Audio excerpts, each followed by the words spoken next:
m'appelle Chloé, je suis élève en deuxième année de BTS MHR en option A, service. Alors moi, je m'appelle Roxana Bardin-Delima, je suis élève ici au lycée Saint-Exupéry en BTS MHR, donc je suis en option cuisine.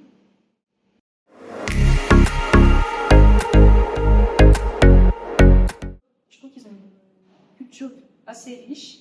On peut les retrouver notamment avec leurs architectures, elles sont vraiment magnifiques à voir, c'est vraiment incroyable. Moi, ce qui m'a le plus marqué, c'est vraiment le pont qui sépare Buda de Pest, donc, qui longe le Danube, et je trouve ça vraiment magnifique. Avec l'architecture de M. Gustave Eiffel, c'était vraiment incroyable.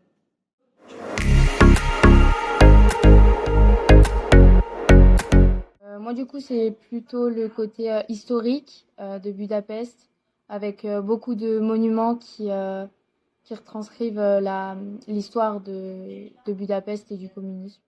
Moi du coup... Ce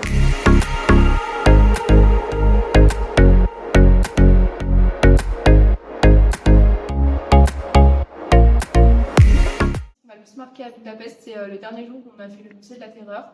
C'était vraiment la fois de ma vie où je faisais un musée sur la guerre et j'ai trouvé ça vraiment passionnant. Et on a pu visiter tout ce qui était cave. Moi, c'était quand on était au cœur des vignes, quand on a fait la dégustation de vin, donc le deuxième jour de Budapest. On est allé avec des 4x4 au cœur des vignes et on a pu réaliser différentes dégustations de vin des producteurs locaux. Moi, c'est...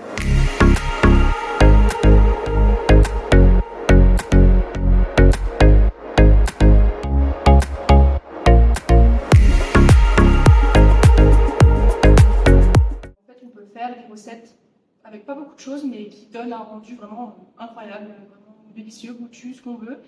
C'est vrai qu'en France, on a plus tendance à utiliser beaucoup de produits, des épices ou même des herbes et tout ça pour mettre dans nos plats pour l'enrichir. Mais en fait, en Hongrie, quand moi j'y suis allée, j'ai trouvé qu'il n'y avait pas forcément grand-chose dans mon assiette et ça avait un goût incroyable. Donc voilà. Le service français et le service hongrois sont deux choses totalement différentes.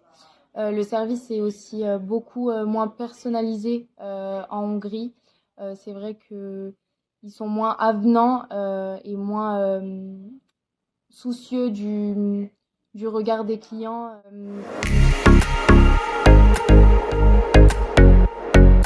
Le plus surpris, c'est les pâtisseries. Moi qui suis pas très pâtisserie, il y en avait certaines que franchement j'ai adoré. Elles n'étaient pas trop sucrées, il n'y avait pas trop le goût d'artifice, des choses comme ça. C'était ancré sur la pâtisserie, il y avait un bon goût.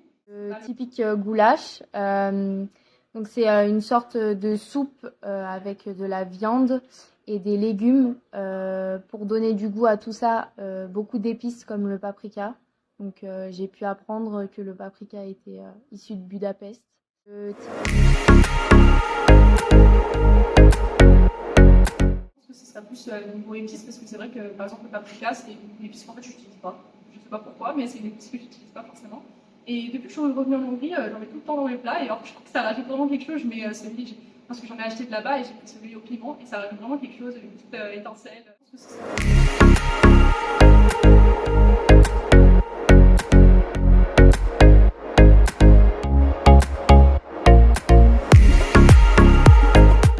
Dès qu'on arrive sur table, déjà tout est prêt. Leur limonade, c'est un produit marqueur de la Hongrie, ainsi que les pickles. Ils mangent beaucoup des petits pickles en accompagnement avec leurs plats. Et en fait, ce qui m'a marqué, c'est que on arrive et en fait déjà tout est mis sur place.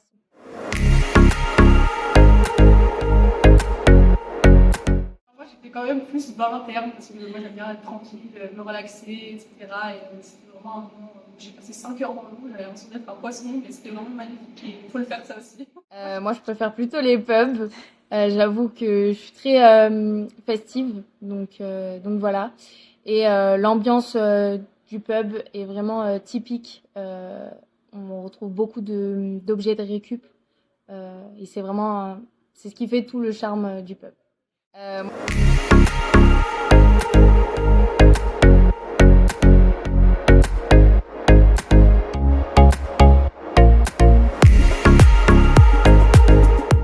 Ça m'a apporté beaucoup. Après, j'ai déjà eu la chance de pouvoir partir 2 fois dans ma carrière de lycée. Donc j'ai eu de la chance pour ça, mais c'est vrai qu'à chaque fois, ça m'apporte quelque chose de nouveau. Et là, je me suis rendu compte qu'en fait, On n'était pas obligé de partir quelque part en parlant la langue. En fait, il faut observer et en fait, on apprend à avoir un langage autre que la parole, les gestes, tout ça. Vraiment, il faut observer. Toutes les visites étaient en anglais et en fait, ça m'a permis de comprendre avant tout, mais aussi de parler anglais, chose qu'on ne fait pas régulièrement ici parce qu'on n'a pas vraiment les occasions pour parler toutes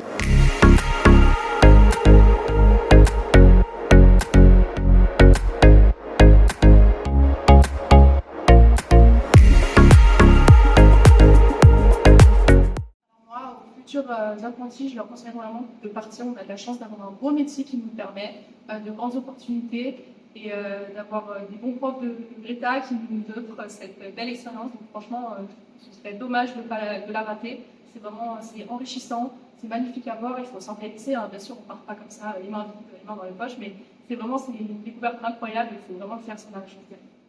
Avant tout, c'est aussi une cohésion de groupe. On apprend à se connaître hors école avec tout le monde et on partage de très beaux moments. Avant tout.